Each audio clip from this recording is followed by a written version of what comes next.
Buenos días. Salmo 52. David compuso este poema cuando Doeg, el edomita, fue a decirle a Saúl: David ha ido a la casa de Ahimelech.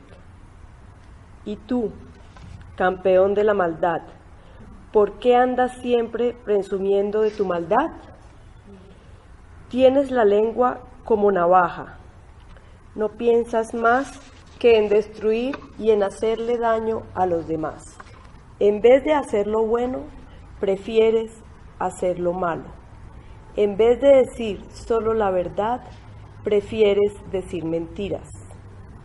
Tienes una lengua mentirosa y te gusta herir con tus palabras, pero Dios te hará pedazos. De una vez por todas te agarrará por el cuello y te echará de tu casa. Te arrancará por completo y te echará de este mundo. Cuando el pueblo de Dios vea esto, quedará muy impresionado y entre burlas te dirá: así acabarás, campeón de la violencia, pues no buscas refugio en Dios. Y así acabarán los ricos, que solo confían en las riquezas. Por lo que a mí toca, siempre pongo mi confianza en Dios, en el gran amor de Dios. Yo en su presencia cobro vida, como árbol cargado de frutos. Dios mío, yo siempre te daré gracias por todo lo que has hecho. En ti pondré mi confianza, porque tú eres bueno. Pongo por testigo al pueblo que te ama. Esta es palabra de Dios. La lectura de la epístola del día de hoy corresponde a Colosenses, capítulo 1, de los versículos 15 al 28. Él es la imagen del Dios invisible y es el primogénito de toda creación, porque en Él fueron creadas todas las cosas en el cielo y en la tierra, el universo visible e invisible, tronos, gobiernos, autoridades, poderes, todo fue creado por medio de Él y para Él. Él existía antes que todos, y todo tiene en Él su consistencia.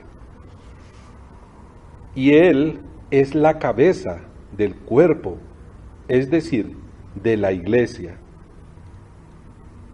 Él es el principio, el primer nacido de entre todos los muertos, para que estuviera en el primer lugar en todo. Así quiso Dios que el todo se encontrara en Él, y gracias a Él fuera reconciliado con Dios, porque la sangre de su cruz ha restablecido la paz tanto sobre la tierra como en el mundo de arriba. Ustedes mismos en otro tiempo estaban alejados y con sus obras malas actuaron como rebeldes, pero con su muerte los reconcilió en su mismo ser humano, de modo que ahora son santos, sin culpa, sin mancha en Él. Pero es necesario que perseveren en la fe, muéstrense firmes, cimentados en ella, no se desvíen de su esperanza, tengan siempre presente el Evangelio que han oído y que ha sido predicado a toda criatura en este mundo, y que yo, Pablo, he sido constituido ministro. Ahora me alegro cuando tengo que sufrir por ustedes, pues así completo en mi carne lo que falta a los sufrimientos de Cristo para bien de su cuerpo, que es la Iglesia. Fui constituido ministro de ella, por cuanto recibí de Dios la misión de llevar a efecto entre ustedes su proyecto, su plan misterioso que permaneció secreto durante siglos y generaciones. Este secreto acaba de ser revelado a los santos. Quiso darles a conocer la riqueza tan grande que su plan misterioso reservaba a las naciones paganas. Cristo entre ustedes y la esperanza de la gloria. A ese Cristo anunciamos cuando amonestamos a cada uno y enseñamos a todos la sabiduría para que todos lleguen a ser perfectos en Cristo. Esta es palabra de Dios. En la lectura del Evangelio de Lucas, capítulo 10, los versículos 38 al 42. Mientras iba de camino con sus discípulos, Jesús entró en una aldea y una mujer llamada Marta lo recibió en su casa. Tenía ella una hermana llamada María, que sentada a los pies del Señor, escuchaba lo que él decía. Marta, por su parte, se sentía abrumada porque tenía mucho que hacer. Así que se acercó a él y le dijo: Señor, ¿no te importa que mi hermana me haya dejado sirviendo sola? Dile que me ayude. Marta, Marta, le contestó Jesús, estás inquieta y preocupada por muchas cosas, pero solo una es necesaria. María ha escogido la mejor y nadie se la quitará. Esta es palabra de Dios. Libro del profeta Amós, en el capítulo 8, versos 1 al 14. Entonces el Señor soberano me mostró otra visión. Esta vez vi una cesta llena de fruta madura. ¿Qué ves, Amós?, me preguntó. Una cesta completa de fruta madura, contesté. Entonces el Señor me dijo: al igual que esta fruta, Israel está maduro para el castigo.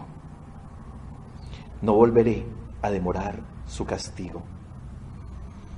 En aquel día, el canto en el templo se convertirá en lamento. Habrá cadáveres tirados por todas partes. Serán llevados fuera de la ciudad en silencio. Yo, el Señor soberano, he hablado. Escuchen esto, ustedes que roban al pobre y pisotean al necesitado.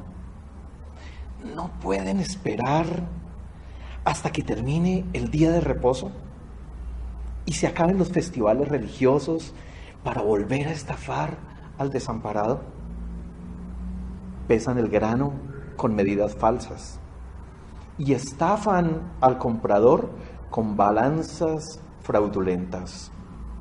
Y el grano que venden lo mezclan con los desechos barridos del piso. Por una moneda de plata o por un par de sandalias, convierten en esclavos a los pobres. Ahora el Señor ha hecho este juramento. Por su propio nombre, el orgullo de Israel, nunca olvidaré las cosas perversas que han hecho. La tierra temblará a causa de sus acciones y todos harán duelo. La tierra subirá como el río Nilo en tiempo de inundaciones. Se levantará y volverá a hundirse. En aquel día, dice el Señor soberano, haré que el sol se ponga al mediodía y que en pleno día se oscurezca la tierra. Convertiré sus celebraciones en tiempo de luto y su canto se volverá en llanto. Vestirán de duelo y se raparán la cabeza para mostrar su dolor, como si su único hijo hubiera muerto. Qué tan amargo será ese día. Ciertamente el tiempo llegará, dice el Señor soberano, en el que enviaré hambre a la tierra. No hambre de pan ni sed de agua, sino hambre de oír las palabras del Señor. La gente deambulará de mar a mar y vagará de frontera a frontera en busca de la palabra del Señor, pero no la encontrarán. En aquel día, las jóvenes hermosas y los muchachos fuertes se desmayarán sedientos por la palabra del Señor. Y los que juran por los vergonzosos ídolos de Samaria, los que hacen juramentos en nombre del Dios de Dan y votos en nombre del Dios de Berseba, todos caerán y nunca más se levantarán. Esta es palabra de Dios. Y eso esperamos, que el Señor bendiga la exposición de su palabra y nos ayude en esta mañana a captar su mensaje. ¿Qué ves, Amós? ¿Qué ves, iglesia? En un mundo saturado de imágenes y de sucesos sin fin, si fuéramos interrogados a la luz de este texto de Amós y el Señor nos preguntara, ¿qué ves, iglesia? Seguramente cada uno de nosotros tendría su propia visión de la realidad. Yo veo una economía cartelizada. Cartel de los pañales, cartel del azúcar, cartel de los cuadernos, cartel del cemento, cartel del transporte. Un tipo que tiene 100 tractomulas y una empresa que tiene 500, para su propio beneficio, quieren hacer que el costo de vida de los colombianos nos suba como un 10% y otros pensarían que un poco más. Carteles por todos lados. Y ni hablar de los bancos. Suben las tasas y todo se nos complica porque los que pagamos créditos en VRs están disparadas por la recesión, por el dólar, por todo lo que los economistas nos explican. Los bancos abusan y pareciera que no hay cómo ponerles coto a esta situación. Los políticos se cartelizan, todo el mundo se carteliza, y ni pensar en los alcaldes, que pretende subirnos el 25% de impuesto predial en esta ciudad. Y la gran prerrogativa es que nos lo van a dejar pagar por boticas. Bueno, que lo hagan ellos, pues uno diría, al fin y al cabo, son parte de un sistema económico macabro, salvaje.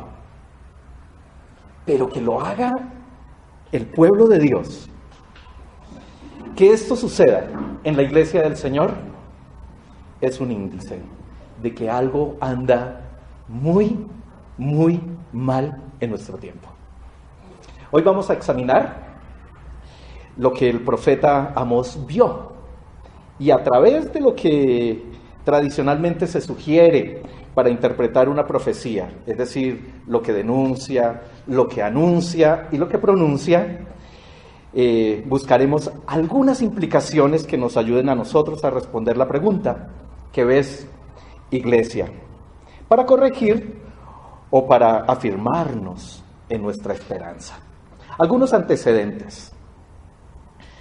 La mirada más objetiva que el Señor pudo encontrar en su época para profetizar al pueblo de Israel, definitivamente tenía que ser la de un hombre como Amós.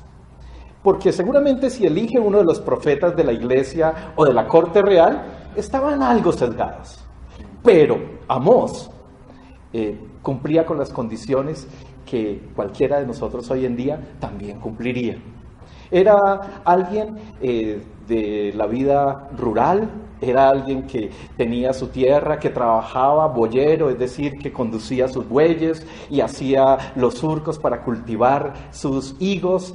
Además, nos dice que también era ganadero, que recolectaba estos higos, y todo esto lo obligaba a buscar mercado, a salir en las diferentes partes de Israel, de Judea, pero aún se cree fuera de Israel. Los primeros capítulos de Amós y cómo ve de exacto el mundo y las naciones a las cuales le va profetizando, nos dan certeza de que este hombre tenía un contexto de su mundo absolutamente fidedigno. Era un poeta, además. Esta profecía tiene poesía por todos lados, pero su poesía es irónica. Escoge las palabras más indicadas con tal de poder ser fiel a ese mensaje que el Señor le ha dado. Y además se le conoce como el profeta de la justicia social. Parece ser que como hacendado no solamente se preocupaba por su bienestar, sino que además parece ser, por lo que nos expresa, que más bien se ocupaba también de la necesidad de sus hermanos. Esta profecía que hemos leído el día de hoy está en el marco de una serie de visiones que el Señor le ha dado a Amós. La primera visión que le da el Señor son unas langostas que vienen y arrasan absolutamente todo, y Amós despierta de una manera acelerada, turbado, y dice: Señor, esto no puede ser, por favor perdona. Y el Señor perdona y no pasa absolutamente nada. Después está nuevamente en su éxtasis y ve un fuego abrasador por todo el país que consume absolutamente todo, y él nuevamente en la angustia vuelve a clamar al Señor: Señor, ¿cómo vas a hacer esto con este remanentico pequeño de Jacob? Y el Señor perdona. Por último, en el capítulo 7, ve al Señor con una plomada en uno de los muros de Jerusalén. Y le pregunta: ¿qué ves, Amós? Y él responde: veo una plomada. Y el Señor efectivamente dice: Israel está torcido. Ya no hay ninguna opción para ellos. Son como un racimo de bananos. Todos están torcidos. No hay ninguno recto. De tal manera que ha llegado el fin para este pueblo. Ya no clama Amós. Ya Amós no pide al Señor misericordia, porque él se da cuenta hasta dónde ha llegado la degradación de este pueblo. La cuarta imagen, y la que nos interesa el día de hoy, el Señor le hace la misma pregunta: ¿qué ves, Amós? Y Amós dice: veo una canasta de fruta de verano, una canasta llena de fruta de verano. Y cuando nos detenemos un minutito a mirar lo que la imagen es en sí, bueno, pues una canasta de fruta de verano es apetitosa, nos invita seguramente a refrescarnos con lo que hay allí, pero tiene encerrado un problema, y más en ese entonces cuando no había refrigerador, y es que está madura, está a punto de descomponerse, está a punto de pudrirse y está a punto de ser desechada. Y eso es lo que va a acontecer con el pueblo de Israel, Israel del norte, las 10 tribus que estaban en la parte norte. Lo que denuncia, dos cosas son puntuales en la denuncia de Amós, lo que el Señor le dice, por lo cual viene juicio a este pueblo. La denuncia es la avaricia, versículo 4, de los que roban al pobre y pisotean al necesitado. Lo interesante es que mirando el contexto de la nación de Israel, había una aparente prosperidad. Israel tenía una economía aparentemente estable, lo cual nos diría, la gente podría prosperar de manera decente, trabajando fuerte como es la costumbre de los judíos, pero podían prosperar decentemente. Pero muy por el contrario, el poderoso, codicioso, avaro, insaciable, sin importar quién era su hermano, su historia y lo que Dios ordenaba, terminaban abusando de su hermano y más allá, rebajándolo y pisoteándolo. Entonces, la denuncia es la avaricia. Pero más allá de la avaricia, hay otra denuncia implícita en este texto. Su fe, la religiosidad que están viviendo es terrible. Se ha vuelto vacía su fe, no tiene contenido. Cumple simplemente un rito. Todos van a las festividades, todos celebran, todos se alegran, danzan, levantan sus manos, llevan ofrendas, pero mientras están en eso, están pensando en cómo van a robar al pobre de su pueblo. Su mente no está con el Dios de la fiesta. Ellos están haciendo su propia fiesta con lo que se roban y con lo que dañan y destruyen a su pueblo. Su mente no está en comunión en el día de reposo. Están totalmente divorciados del propósito. En el día de reposo, cada minuto que pasa para ellos es pérdida. Su mente está en el lucro.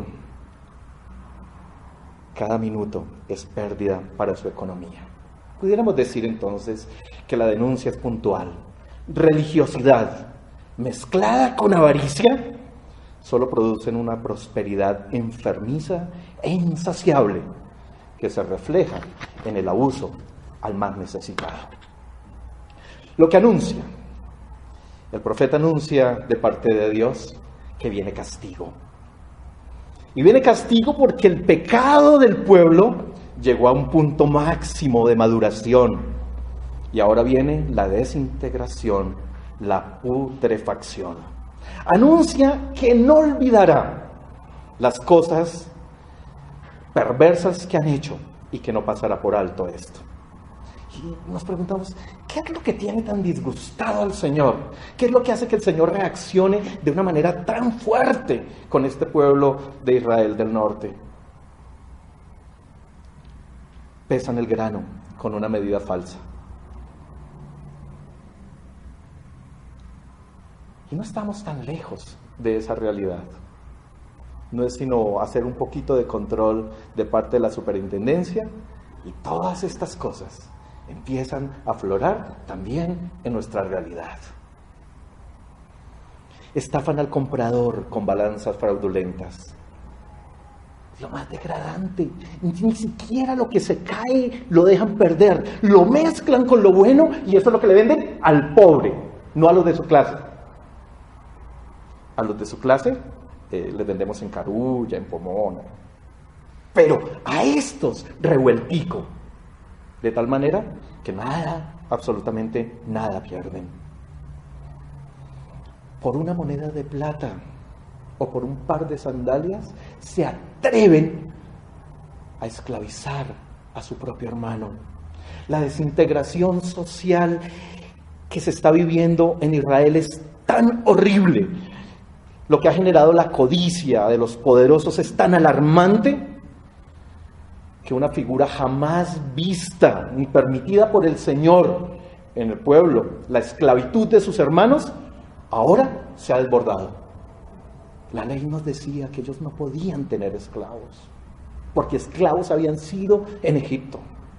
Y ahora, por una moneda, la rapiña económica, por un par de sandalias que alguien iba a su almacén a sacar fiado y no podía pagar, los esclavizaban. Dios está viendo esa realidad, aunque nadie más en el pueblo se atreva a levantar la voz. El anuncio trae juicio, porque se han metido con los pobres de su pueblo. Y el que se mete con los pobres, se mete con Dios. También anuncia en el versículo 9 que viene un día amargo. La tierra misma se estremecerá. También ella sufre el impacto del pecado de los avaros del pueblo. Dice el Señor, haré que el sol se ponga a mediodía y que en pleno día se oscurezca la tierra. Es interesante lo que el Papa Francisco en su encíclica sobre el medio ambiente también expresa. Él dice que el corazón del pobre está contaminado y además está contaminado por la acción de los más poderosos y que la tierra misma sufre. Un pequeño aparte de lo que dice el Papa. El ambiente humano y el ambiente natural se degradan juntos. Y no podemos afrontar adecuadamente la degradación ambiental si no prestamos atención a causas que tienen que ver con la degradación humana y social. Quisiera advertir que no suele haber conciencia clara de los problemas que afectan particularmente a los excluidos. Ellos son la mayor parte del planeta. Miles de millones de personas hoy están presentes en los debates políticos y económicos internacionales, pero frecuentemente parece que sus problemas se plantean como un apéndice, como una cuestión que se añade casi por obligación o de manera periférica, si es que no se les considera un mero daño colateral. De hecho, a la hora de la actuación concreta, quedan frecuentemente en último lugar. Esto a veces convive con un discurso verde, ecológico. Pero hoy podemos dejar de reconocer que un verdadero planteamiento ecológico se convierte siempre en un planteamiento social, que debe integrar la justicia en las discusiones sobre el ambiente para escuchar tanto el clamor de la tierra como el clamor de los pobres. Lo que anuncia ahora no involucra solamente a los poderosos. Todo el pueblo y la tierra misma va a sufrir, porque también de alguna manera el corazón del pobre está contaminado y ha defraudado al Señor, porque lo que se vive arriba, se vive abajo. El pobre también, por instinto propio, por instinto natural, abusa de su hermano. El Señor dice: convertiré sus celebraciones en lamentos y su cantar en llanto. Se vestirán de luto y se raparán la cabeza en señal de dolor, como si su único hijo hubiera muerto. Lo que denuncia, lo que anuncia y lo que pronuncia. Generalmente, cuando el Señor pronuncia, hay dos elementos que se tienen en cuenta. En algunas circunstancias, lo que pronuncia es la esperanza de ese reino mesiánico que se abre paso y que los profetas proclaman. Pero en otras ocasiones, el pronunciamiento es la sentencia final, como es el caso de Amós en este capítulo 8. Dice el verso 11 que se acerca la hora, cuando habrá hambre en la tierra.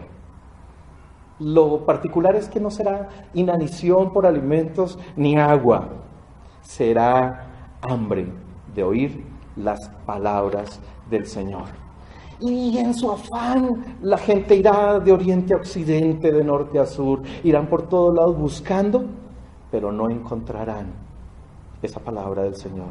Y creo que la sentencia es de lo más cruel y es de lo más amargo que un ser humano puede enfrentar. Saber que Dios está ausente y está callado.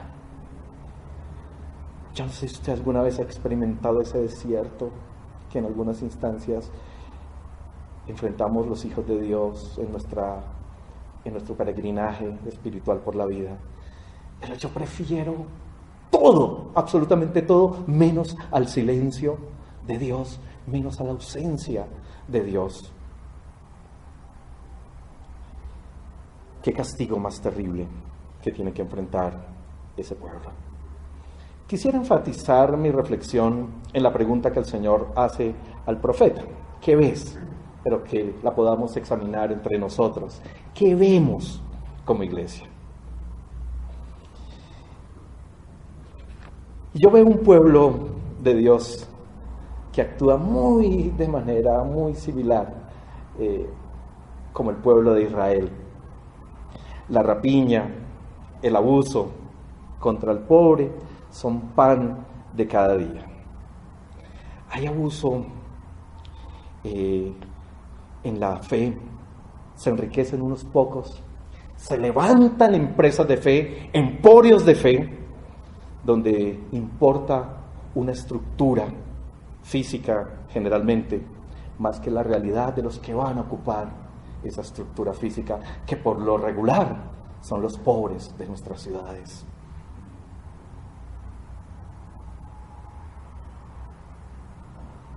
Pero también hay iglesias fieles, pequeñitas, que intentan imitar al Señor y su compromiso con los menos favorecidos.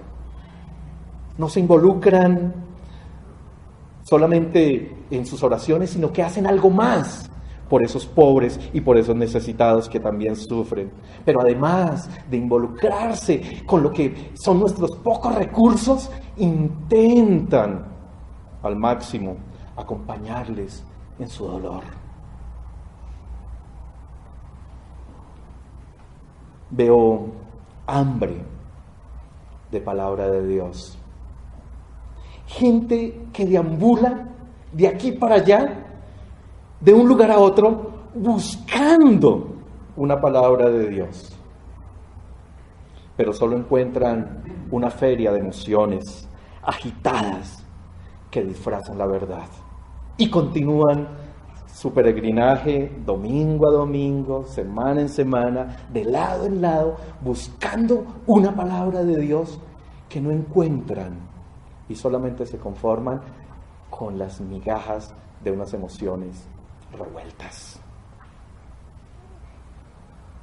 No encuentran alimento para su alma. Pero también veo unas iglesias que quieren alimentar, que quieren insistir en predicar la verdad, que alimentan a sus fieles con honestidad. Pero a su vez me preocupa que aunque en esas iglesias tratamos con fidelidad de dar el mejor alimento, algunos no lo quieren consumir.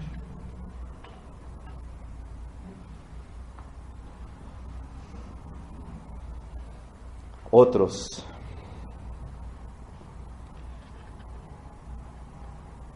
prefieren seguir con hambre, pero otros están sobrealimentados y su obesidad es evidente y los está consumiendo sin ser conscientes de todo lo que han recibido, de todo lo que han escuchado y de todo lo que pueden proclamar, anunciar y denunciar.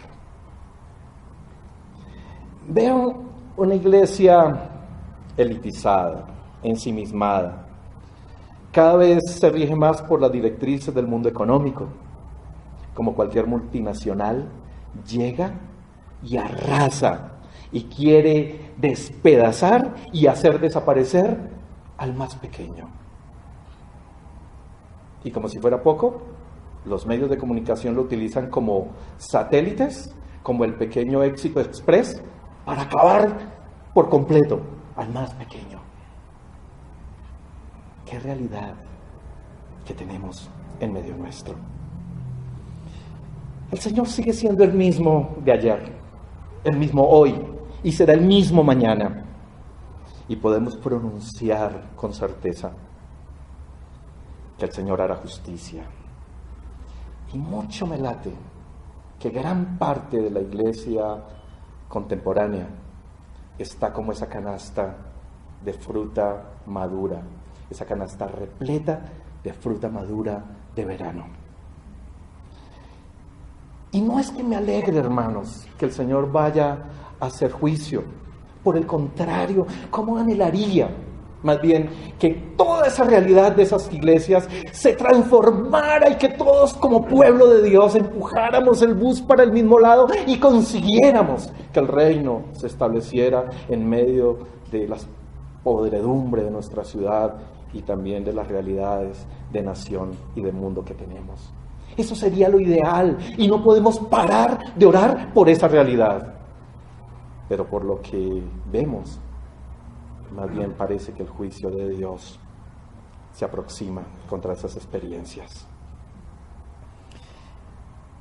Tenía mucho temor en decir algo así, pero me animó mucho el Salmo 52. El que escribió pensando en David lo expresaba con absoluta certeza. La suerte de los avaros codiciosos, que no consideraron a Dios su refugio, es destrucción.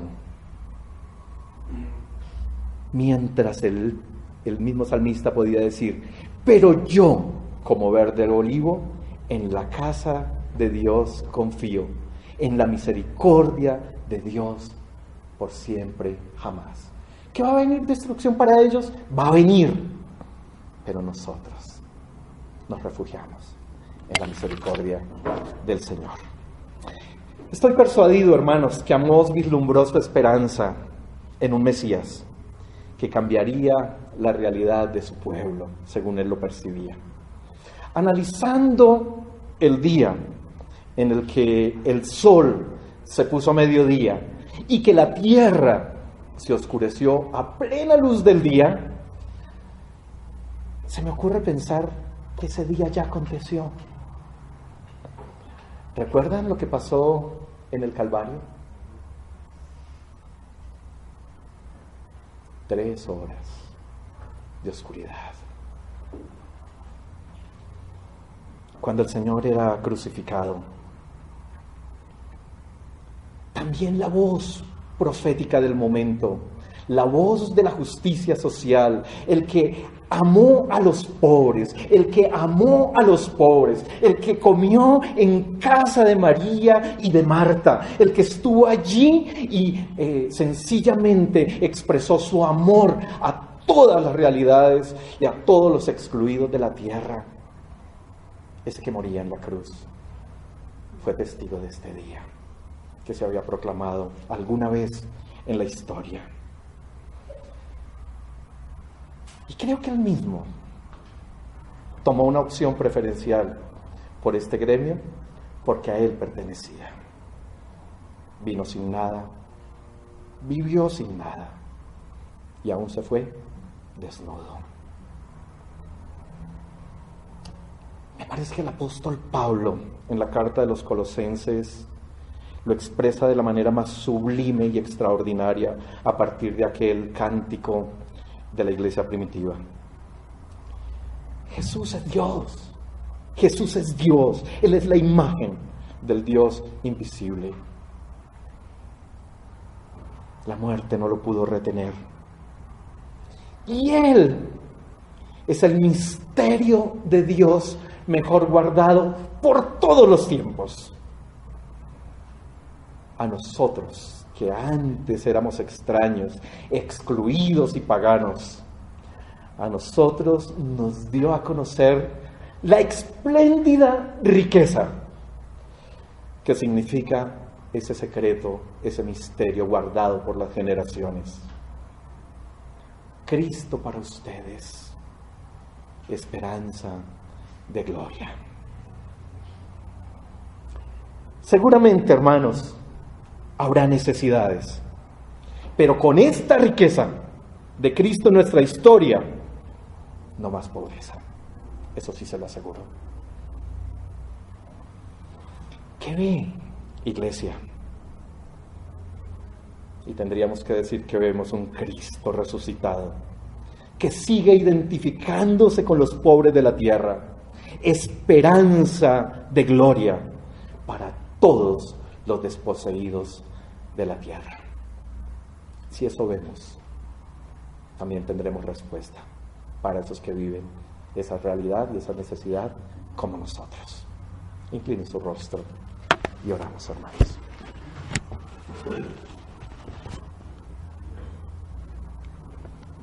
Quisiera que por unos instantes tratáramos de procesar lo que el Señor nos ha dado por su Espíritu, por su palabra.